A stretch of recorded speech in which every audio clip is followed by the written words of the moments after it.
guys, Jeff here with Thrive Vans, coming at you from the Van Cave with another video. And this one's going to be a little bit different because we are not working on vans today. We are working on this beast. So this is a 34-foot Grand Design Reflections trailer, and our customer brought this trailer, Freudian slip there, this trailer to us to do a complete solar and off-grid install. So right now we're in day 3 of this upgrade, and I'm going to walk you through what we're doing here. So we are installing it in this front compartment. Up here were a couple of lead acid batteries that ran the DC systems, and then they also had solar to charge those batteries. For the AC in these rigs, it's just the shore power. So there's a shore power connection that goes to an AC circuit breaker panel, and so if you're not plugged in, you don't have any AC. So of course we're upgrading with an inverter charger, a solar charge controller, so they're going to be able to run everything off grid. So we've installed it in this front compartment, and we've removed the original batteries. We're installing lithium-ion batteries up in this compartment. So you can see right here we've installed a breaker box for the solar wires. These are the original wires coming in. They have one 375 watt panel up on the roof, and we're adding 2 more 375s for a total of, I think it's like 1125 watts. So they're gonna have a lot of solar up there, way more than we could ever put on a van. And so we've tied in there, and then we run it over to our Victron solar charge controller. We brought all the wires up into this compartment right here, and there's a hole in the floor that comes up from underneath. So we've run the wires up through there.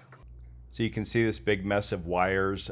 These are from the factory. We added the power from the Lynx distributor and tied into these 2 bus bars. And then we added the ground to the factory ground on the chassis. And then this big bunch of wires are all of the negatives. They just have them taped together. So we're inside the trailer now, and in the kitchen area is where all of the AC and DC fuses and circuit breakers are. So this is the AC circuit breaker panel, and what they originally had is the shore power, which is right here, coming into a 50 amp breaker. So that the 50 amp breaker feeds this panel with these wires. So what we've done is we've disconnected this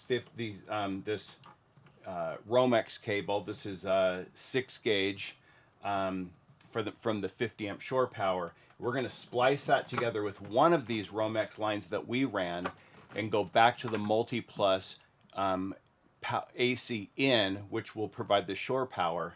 And then the other cable, the other Romex cable, will go from the inverter up here to replace and go into this 50 amp breaker where the shore power used to be. So now the Victron Multiplus is going to power this AC panel. So we're basically just splicing the shore power back to the Multiplus, and then running another line up to the Multiplus. Probably the most difficult part of this whole job is running this Romex cable. We had to go under the van. There's a kind of a Reflectix bottom that provides, this van has a heated area underneath the van. And so we had to drop that down and be able to route the wiring up and then up through a hole in the bottom here and into this area. So that's basically all that happens inside the van, other than installing the screen to monitor the system. Pretty straightforward. The way that these come stock is they have them pre-wired for an inverter. It says inverter prep on the panel. The problem is they only run a 10 gauge wire, which is only good up to 30 amps. And since this shore power is 50 amps and the Multiplus puts out 50 amps, it really doesn't do us any good for that wire. So we just pulled that wire out. We used it for measuring purposes, and then we had to run these new Romex lines that are 6'3" wires. And so these have the ground, the white neutral.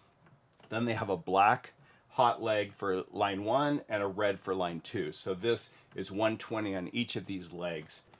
One thing that's really interesting about these rigs we're finding is they're just really, you know, you can see it's just a tangle of wires in there. Nothing's organized. You know, there's a lot of things that we would never do in a van. Things aren't secured properly.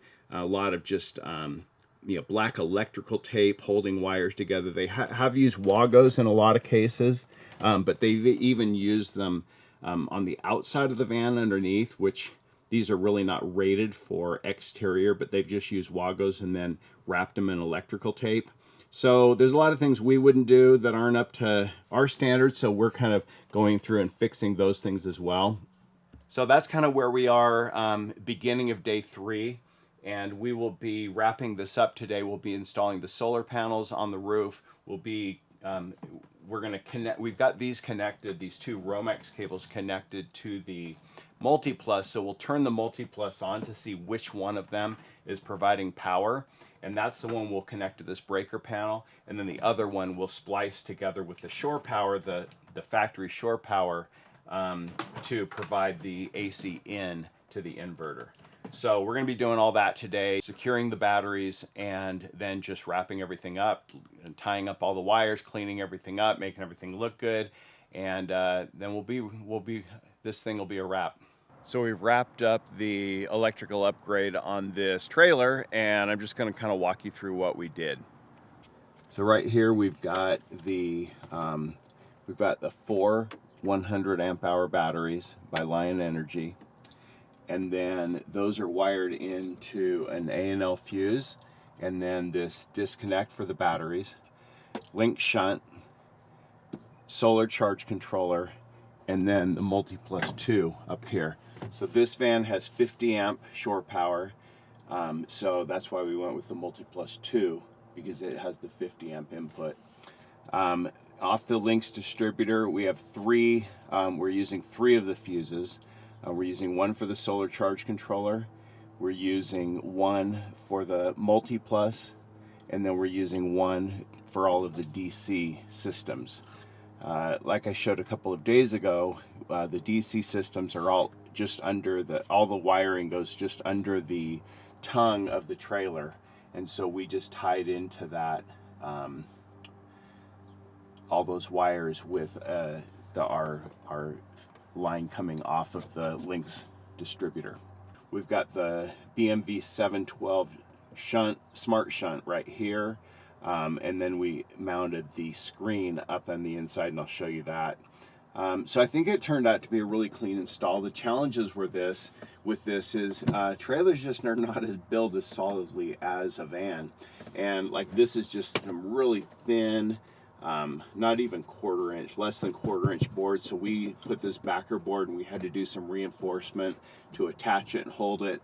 The floor is super thin, like maybe an 1/8 of an inch plywood, and then about 1.5 inches of foam, and then another 1/8 of an inch of plywood.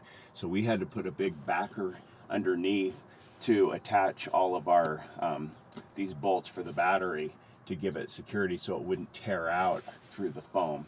So we had a little bit of a challenge there, but we're able to do it. The biggest wire run was for the BMV 712, getting the wire up to the front, and also this Romex 6.3 coming out of the inverter for both the shore power and the AC out, and getting those. So we ran those across, down through the floor, and then underneath the van. So underneath the van is a kind of a cover or a blanket that's attached under the whole thing, because the underneath where all the tanks and plumbing is heated, and so we had to drop that blanket down to run all of our wires. And as long as you run the wires where other wires are going, we always try to trace that same route, then you can feel pretty secure in the way that you're running your wires. You don't want to go over anything sharp. through any holes in the metal. You want to, if you are going through holes, they should be pretty big holes, and you need to tie them up with zip ties or clamps to keep them up so they're not rubbing. And that's what we did. We just followed all the lines that they have going up to the front, and then zip tied everything to those wires. So we had to run, the lines were about 25 feet to get back here. So we just had to run our wires, like I said, underneath the trailer. We came up through a hole in the floor to the AC breaker panel. So this one's the DC. We didn't have to mess with that because we tied into the DC up in the front of the van, or I keep saying van, in the front of the trailer, and then all of the factory wiring comes back to here. But the AC right here, we had to come into this 50 amp breaker. So originally that 50 amp breaker was the breaker for the shore power, came over into that, and this trailer would only run if the AC, if it was plugged into shore power, had no ability to run off grid. So with the Multiplus, what we did is we disconnected the shore power wiring from the that 50 amp breaker, and then we used our line coming off the Multiplus, the AC out, and we attached it to that breaker. And then the wire that was coming for the shore power, we ran another Romex 6.3 from the Multiplus AC in, which is your shore power, and just connected those two. And we used a box with some terminal lugs and just attached them all inside that box. You want anytime you're attaching or splicing AC wiring, you want to have it enclosed, and so that's how we did that. We were able to run the wires for this BMV screen up here and use the factory location. We just removed the one that came with the trailer and put the Victron one in, so that worked out great. Then on the roof, we added 2 solar panels. Like you can see, they're exactly the same as the one that was already installed. These are Furrion 370 watt panels. We attached those and ran the wiring. These are in series, so they now have 1110 watts of solar. So that's about it for this video. If you have a trailer, camper van, fifth wheel, motorhome, anything like that, truck camper, and you want to be able to go off grid, we can install a total upgrade to your electrical system just like we did in this trailer. Hit us up either on YouTube, or links to our website are in the description. Thanks for watching. This is Jeff with Thrive Vans. Thrive on. See ya.